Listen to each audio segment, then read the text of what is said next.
S'il remporte les élections ce dimanche, ce sera une première pour la Pologne depuis la chute du communisme en 1989.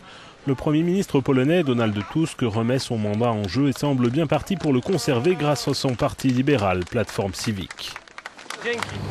Le duel avec les conservateurs s'annonce serré, mais la relative bonne santé économique du pays donne un avantage au sortant face à son rival Jarosław Kaczyński. Les deux hommes se disputent le devant de la scène politique polonaise depuis des années. En 2007, Donald Tusk remporte les élections et succède au poste de Premier ministre à Kaczyński, dont le frère jumeau est président. Alors âgé de 50 ans, le libéral a auparavant exercé les fonctions de vice-président du Sénat, puis de la Diète. Il s'emploie dès le début à donner une image d'homme de cœur. Ce qui compte vraiment dans la vie, c'est l'amour, pas le pouvoir, dit-il.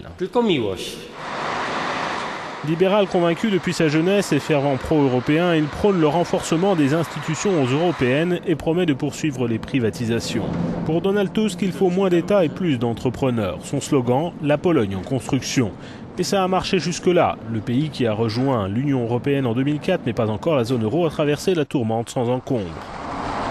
38 millions d'habitants ont pu bénéficier d'une économie prospère malgré la crise. La Pologne est l'un des rares pays des 27 à avoir maintenu sa croissance durant cette période.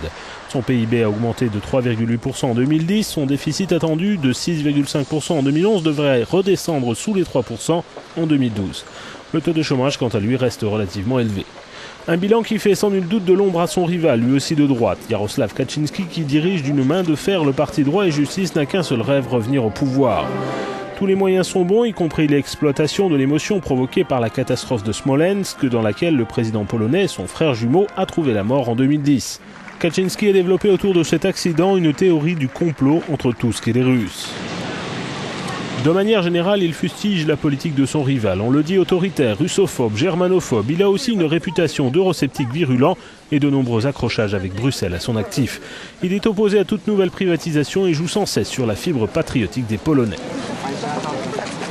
Voilà pour les poids lourds. En face, c'est le désert électoral ou presque. La gauche, depuis 2005, ne parvient plus à émerger. Le SLD de Grzegorz Napieralski n'est crédité que de 10% des intentions de vote.